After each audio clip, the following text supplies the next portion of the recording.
ഏവർക്കും യേശു കർത്താവിൻ്റെ നിസ്തുല്യ നാമത്തിൽ സ്നേഹവന്ദനം.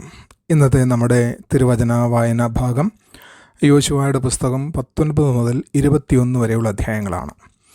യോശുവയുടെ 19 മുതൽ 21 വരെയുള്ള അധ്യായങ്ങൾ ഗോത്രങ്ങളുടെ അതിർത്തികളും പട്ടണങ്ങളുടെയും നഗരങ്ങളുടെയും ഭൂമിശാസ്ത്രപരമായ പേരുകളുടെയും ഒരു ഭരണപരമായ രേഖ പോലെ തോന്നാം.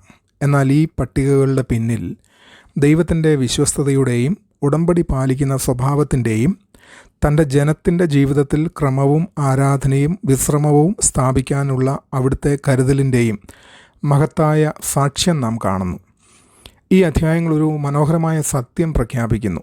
ദൈവം തൻ്റെ ജനത്തെ വാഗ്ദത്ത ദേശത്തേക്ക് കൊണ്ടുവരിക മാത്രമല്ല, ഓരോരുത്തർക്കും അവർക്കായി നിശ്ചയിച്ചിരിക്കുന്ന അവകാശവും നൽകുകയും അവരുടെ മധ്യേ തൻ്റെ സാന്നിധ്യം പ്രഖ്യാപിക്കുകയും ചെയ്യുന്നു. 19 അധ്യായത്തിൽ യൂദ, എഫ്രയീം, മനശ്ശെ എന്നീ ഗോത്രങ്ങൾ അവരുടെ അവകാശം ലഭിച്ചതിന് ശേഷം ശേഷിച്ചിരുന്ന ശിമെയോൻ, സെബുലൂൻ, ഇസാഖർ, ആശേർ, നഫ്താലി, ദാൻ എന്നീ ഗോത്രങ്ങൾക്കും അവരുടെ പങ്ക് ലഭിച്ചു. ഇതാണ് ആ ഗോത്രത്തിൻ്റെ അവകാശം എന്ന് ആവർത്തിച്ചു വരുന്ന വാക്യം ഭൂമി മനുഷ്യരുടെ നേട്ടത്താൽ നേടിയെടുത്തതല്ലെന്നും ദൈവിക നിയമനപ്രകാരം വിതരണം ചെയ്യപ്പെട്ടതാണെന്നും ഊന്നി പറയുന്നു. ഓരോ ഗോത്രത്തിനും ദൈവത്തിൻ്റെ പദ്ധതി പ്രകാരം പ്രത്യേകം അവകാശം നൽകപ്പെട്ടു. ഭൂമി വിതരണത്തിൻ്റെ അവസാനം യോശുവയ്ക്കും തൻ്റെ അവകാശമായ തിമ്നത്ത് സെരഹ് ലഭിച്ചു. ഇത് വളരെ പ്രാധാന്യമുള്ള കാര്യമാണ്. ദേശം കീഴടക്കുന്നതിന് നേതൃത്വം നൽകിയ യോശുവ ആദ്യം തനിക്കുള്ള പങ്കെടുത്തില്ല. മറ്റെല്ലാവർക്കും അവകാശം ലഭിച്ചതിന് ശേഷമാണ് അദ്ദേഹം തൻ്റെ ഭാഗം സ്വീകരിച്ചത്. വിനയവും നിസ്വാർത്ഥതയും നിറഞ്ഞതായിരുന്നു യോശുവയുടെ നേതൃത്വ ശൈലി. ഭൂമിയുടെ വിതരണം നമ്മെ പഠിപ്പിക്കുന്നത് ദൈവത്തിന് തൻ്റെ ഓരോ മക്കൾക്കും പ്രത്യേകമായ ഒരു ഉദ്ദേശവും വിളിയും ഉണ്ടെന്നതാണ്. എല്ലാവർക്കും ഒരേ അവകാശമല്ല ലഭിച്ചത്. ചില പ്രദേശങ്ങൾ അത്യന്തം ഫലഭൂയിഷ്ടമായിരുന്നു, ചിലത് മലനിരകളുള്ള പ്രദേശങ്ങളായിരുന്നു, ചിലത് ശത്രുക്കളുടെ അതിർത്തിയോട് ചേർന്നിരുന്നു, ചിലതിന് പ്രത്യേക തന്ത്രപ്രധാനത ഉണ്ടായിരുന്നു.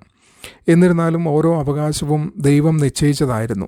അതുപോലെ ക്രിസ്തുവിൻ്റെ ശരീരത്തിലും എല്ലാവർക്കും ഒരേ വരങ്ങൾ ലഭിക്കുന്നില്ല, എല്ലാവർക്കും ഒരേ ഉത്തരവാദിത്വങ്ങൾ ലഭിക്കുന്നില്ല, എല്ലാവരും ഒരേ വഴിയിലൂടെ നടക്കുന്നതുമില്ല.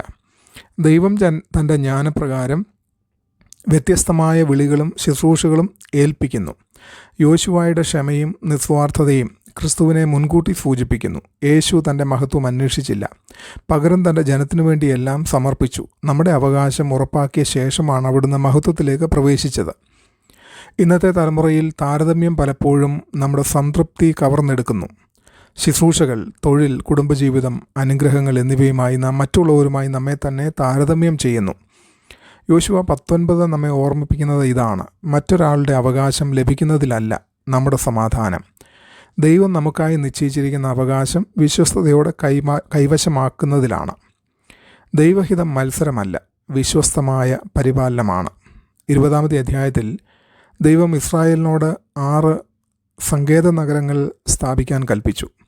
അബദ്ധത്തിൽ ഒരാളുടെ മരണത്തിന് കാരണമായവർക്ക് ഈ നഗരങ്ങളിലേക്ക് ഓടിച്ചെന്ന ന്യായവിധി നടക്കുന്നതുവരെ സംരക്ഷണം പ്രാപിക്കാമായിരുന്നു. ഈ അധ്യായം പുരാതന ഇസ്രായേലിൽ പോലും നീതിയും കരുണയും ഒരുമിച്ച് നിലനിന്നിരുന്നുവെന്ന് കാണിക്കുന്നു. ദൈവം ദുഷ്ടതയെ ശിക്ഷിക്കുന്നതിൽ മാത്രമല്ല, നിരപരാധികളെ സംരക്ഷിക്കുന്നതിലും ശ്രദ്ധിച്ചിരുന്നു. എല്ലാവർക്കും എളുപ്പത്തിൽ എത്തിച്ചേരാൻ കഴിയുന്ന വിധത്തിൽ ഈ നഗരങ്ങൾ ദേശത്തിൻ്റെ വിവിധ ഭാഗങ്ങളിൽ സ്ഥാപിക്കപ്പെട്ടു.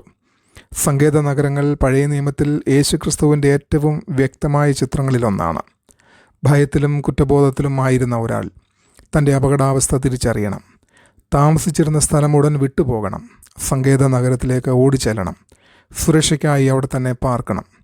അതുപോലെ മനുഷ്യവർഗം പാപത്തിൻ്റെ ന്യായവിധിക്ക് കീഴിലാണ് ജീവിക്കുന്നത്. നമ്മുടെ യഥാർത്ഥ ശരണം ക്രിസ്തുവാണ്. യേശു എല്ലാവർക്കും സമീപിക്കാവുന്നവൻ, എല്ലാവർക്കും മതിയായവൻ, തൻ്റെ അടുക്കൽ വരുന്ന ഏവർക്കും സുരക്ഷിതനായ ശരണവുമാണ്. സങ്കേത നഗരത്തിനുള്ളിൽ നിന്നവൻ ജീവിച്ചു. പുറത്തായിരുന്നവൻ മരണഭീഷണിക്ക് വിധേയനായിരുന്നു. അതുപോലെ നമ്മുടെ സുരക്ഷ ക്രിസ്തുവിൽ വസിക്കുന്നതിനാലാണ് ഉള്ളത്. ഇന്നത്തെ സമൂഹം ചിലപ്പോൾ അതികഠിനമായ വിധിന്യായത്തിനും ചിലപ്പോൾ അമിതമായ സഹിഷ്ണുതയ്ക്കും ഇടയിൽ ചാഞ്ചാടുന്നു. യോശുവ 20 നമ്മെ പഠിപ്പിക്കുന്നത് ദൈവരാജ്യം നീതിയുടെയും കരുണയുടെയും സമതുലിതത്തിൽ അധിഷ്ഠിതമാണെന്നാണ്. സഭ ഒരു ആത്മീയ സങ്കേത നഗരമായിരിക്കണം. മാനസാന്തരത്തിനുള്ള സ്ഥലം, പുനഃസ്ഥാപനത്തിനുള്ള സ്ഥലം, മുറിവേറ്റവർക്ക് ദൈവകൃപ അനുഭവിക്കുവാൻ കഴിയുന്ന സ്ഥലം. വിശ്വാസികൾ തകർന്നവരെ കുറ്റം വിധിക്കാൻ മാത്രമല്ല, അവരെ ക്രിസ്തുവിലേക്കെന്ന യഥാർത്ഥ സങ്കേത നഗരത്തിലേക്ക് നയിക്കുവാനാണ് വിളിക്കപ്പെട്ടിരിക്കുന്നത്. 21-ാമത്തെ അധ്യായം ലേവ്യർക്ക് ഇസ്രായേൽ ഒട്ടാകെ 48 പട്ടണങ്ങൾ ലഭിച്ചു. എന്നാൽ മറ്റ് ഗോത്രങ്ങളെപ്പോലെ വലിയൊരു പ്രദേശം അവർക്ക് അവകാശമായി ലഭിച്ചില്ല. എന്തുകൊണ്ടാണിത്? കാരണം അവരുടെ അവകാശം യഹോവ തന്നെയായിരുന്നു.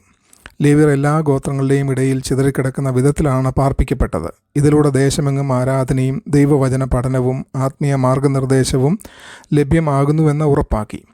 ഈ അധ്യായത്തിൻ്റെ അവസാനത്തിൽ യോശുവ പുസ്തകത്തിലെ ഏറ്റവും മഹത്തായ പ്രഖ്യാപനങ്ങളിൽ ഒന്ന് കാണാം. യഹോവ ഇസ്രായേൽ ഗൃഹത്തോട് അരുളി ചെയ്ത സകല നന്മയുള്ള വാഗ്ദത്തങ്ങളിലും ഒന്നുപോലും വിഫലമായില്ല, എല്ലാം നിവൃത്തിയായി. ഈ വാക്യം ഈ അധ്യായങ്ങളിലെ മാത്രമല്ല, യോശുവ പുസ്തകത്തിലെ മുഴുവൻ ജയം, അവകാശം എന്ന വിഷയത്തിൻ്റെ ദൈവശാസ്ത്രപരമായ ഉച്ചകോടിയാണ്. ലേവ്യർ നമ്മെ പഠിപ്പിക്കുന്നത് ദൈവത്തിൻ്റെ ദാസന്മാർ വ്യത്യസ്തമായി ജീവിക്കുവാൻ വിളിക്കപ്പെട്ടവരാണെന്നതാണ്. അവരുടെ ഏറ്റവും വലിയ സമ്പത്ത് ഭൂമിയോ സ്വത്തോ അല്ലായിരുന്നു, ദൈവസാന്നിധ്യമായിരുന്നു.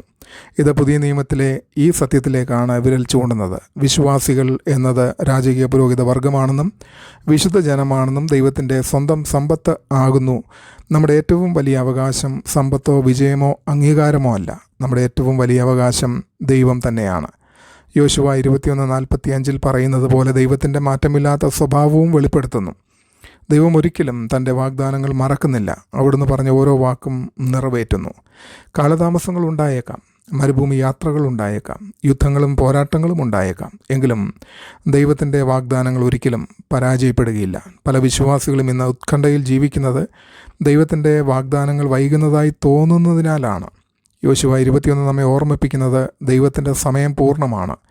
ദൈവത്തിൻ്റെ ഓർമ്മ ഒരിക്കലും പരാജയപ്പെടുന്നില്ല. ദൈവത്തിൻ്റെ ഉടമ്പടി എപ്പോഴും സുരക്ഷിതമാണ്. ഇസ്രായേലിനോടുള്ള തൻ്റെ വാഗ്ദാനങ്ങൾ നിറവേറ്റിയ ദൈവം ഇന്നും വിശ്വസ്തനാണ്. അവിടുന്ന് ഇന്നും തൻ്റെ വാഗ്ദാനങ്ങൾ പാലിക്കുന്നു. രക്ഷയെക്കുറിച്ച്, പരിപാലനത്തെക്കുറിച്ച്, മാർഗനിർദ്ദേശത്തെക്കുറിച്ച്, നിത്യജീവനെക്കുറിച്ച്, ക്രിസ്തുവിൻ്റെ 2ാം വരവിനെക്കുറിച്ച് ഈ അധ്യായങ്ങൾ വെളിപ്പെടുത്തുന്ന 3 മഹത്തായ സത്യങ്ങൾ. 1, ദൈവം ഓരോരുത്തർക്കും നിശ്ചയിച്ച അവകാശം നൽകുന്നു. നമ്മുടെ വിളിയും വരങ്ങളും അവസരങ്ങളും ദൈവത്തിൻ്റെ ജ്ഞാനപ്രകാരം നിശ്ചയിക്കപ്പെട്ടവയാണ്. 2, ദൈവം കുറ്റക്കാരന് ശരണമൊരുക്കുന്നു. സങ്കേത നഗരങ്ങളിൽ യേശുക്രിസ്തുവിലേക്കാണ് വിരൽ ചൂണ്ടുന്നത്. അവിടുന്ന് പാപികളെ സ്വീകരിക്കുകയും നിത്യ സുരക്ഷ നൽകുകയും ചെയ്യുന്നു. 3, ദൈവം തൻ്റെ എല്ലാ വാഗ്ദാനങ്ങളും നിറവേറ്റുന്നു. മനുഷ്യരുടെ വാഗ്ദാനങ്ങൾ പരാജയപ്പെടാം, എന്നാൽ ദൈവത്തിൻ്റെ ഉടമ്പടി ഒരിക്കലും പരാജയപ്പെടുകയില്ല. ഇന്ന് നമുക്ക് ചിന്തിക്കുവാനുള്ള 2 കാര്യങ്ങൾ. ദൈവം എനിക്ക് നൽകിയിരിക്കുന്ന അവകാശത്തിലും വിളിയിലും ഞാൻ സംതൃപ്തനാണോ, അതോ ഞാൻ നിരന്തരം മറ്റുള്ളവരുമായി എന്നെ തന്നെ താരതമ്യം ചെയ്യുന്നുണ്ടോ? 2, ക്രിസ്തുവാണോ എൻ്റെ യഥാർത്ഥ ശരണവും എൻ്റെ വലിയ അവകാശവും, അതോ ഞാൻ എൻ്റെ സുരക്ഷ ഭൂമിയിലെ സമ്പത്തിന്മേലും നേട്ടങ്ങളിലുമേലാണോ സ്ഥാപിച്ചിരിക്കുന്നത്? ദൈവം നമ്മെ എല്ലാവരെയും അനുഗ്രഹിക്കട്ടെ. ആമേൻ.